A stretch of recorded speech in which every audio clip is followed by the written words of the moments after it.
So the key, start with both legs at the same length, and you want to get that inside leg shorter as you're steering the outside ski.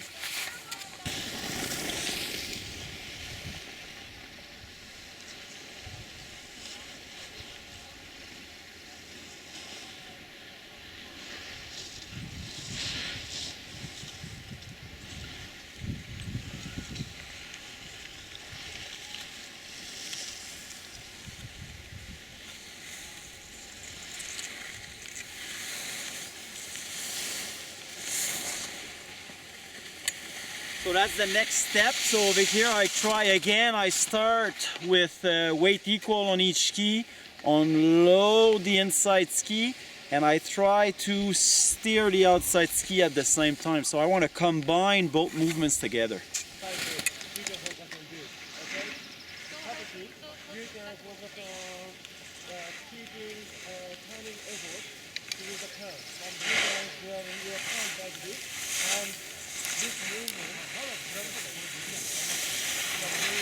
So the idea over here again, start with both legs at the same length, get the inside leg shorter, and I want to feel that at the same time the skis are going to roll on the side.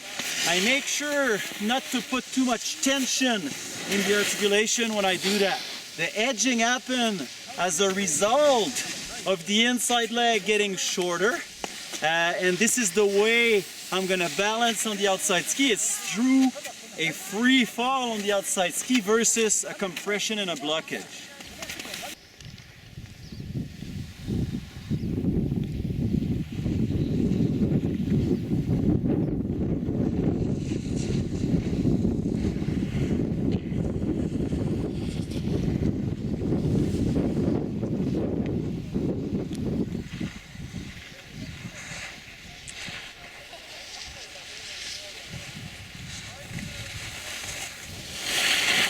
So that's a great drill for your warm-up to really work with lower body against the upper body.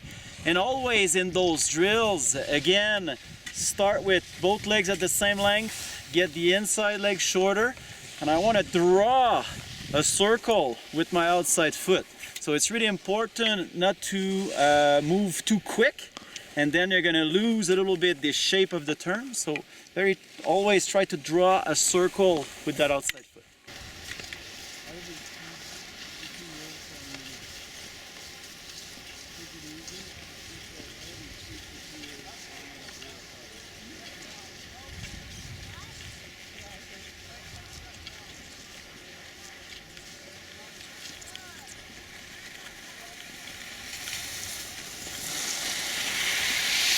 So this one, it's a little bit like I use in the warm-up. Again, start with both legs at the same length, and I want to combine a shortening of the inside leg and a steering of the outside ski.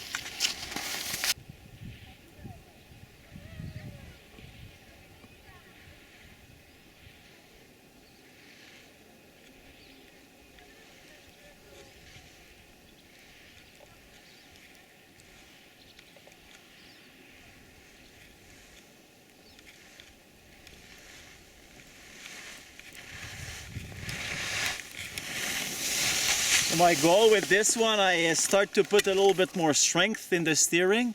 So basically I try to activate the core over here, and I want the lower body to work against the upper body. So I'm looking for an outside ski that will trace an arc and cross underneath that pole. Okay, so the idea is really to activate that lower body. Over here, my goal is to steer the outside ski back underneath the inside ski. So I do this by working with a strong core, and I'm using a combination of glutes and adduction in order to help the pivoting and edging process. So over here, I'm taking the drill to a diagonal traverse and try to do a garland with it.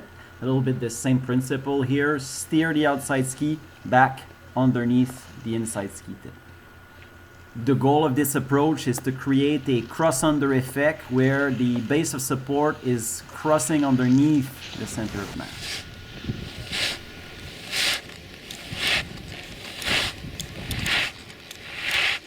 So what I'm doing over here, like I'm taking it to slip to grip. The idea, what I want to do is I start with a good alignment. I'm available at ankle, knee and hip, neutral at each joint. The pelvis is neutral. I don't have too much tilt back or too much tilt forward, okay? And what I would like to do here is remain in good alignment, belly button pointing outside ski tip as I roll the ski on the edge. Very often what we see with expert skiers or even with intermediate, as soon as the ski goes on the side, they're losing alignment. So it's a good drill to isolate. And then after you'll hear, so very often when people are trying to edge the ski, they're using a lot of tension in the extremities to do it. So try to view it differently here. Just try to start with both legs at the same length.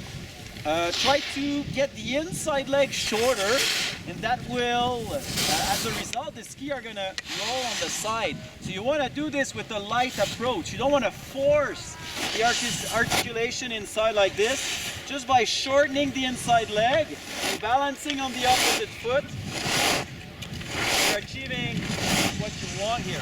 Get there. Inside leg. So for the start over here, I stand on the outside ski with proper alignment. My belly button is pointing the outside ski tip.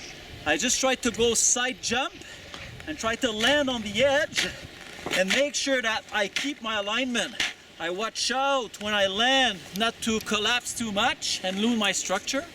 I keep some tension on that outside leg, and I try to remain available at ankle, knee and hip in order to stay strong.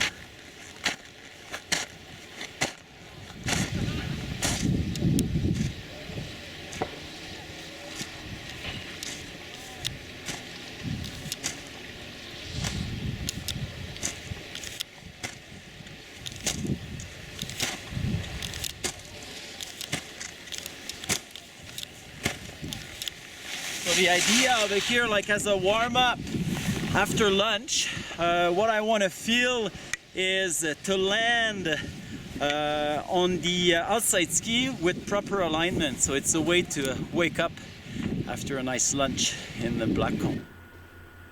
Playing with the width of your stance will improve your steering versatility. Steering with a wider stance is a little bit harder and will strengthen your steering, while steering with a narrower track is going to be a little bit easier. So I encourage you to play with the width of your stance to work on the strength of your steering.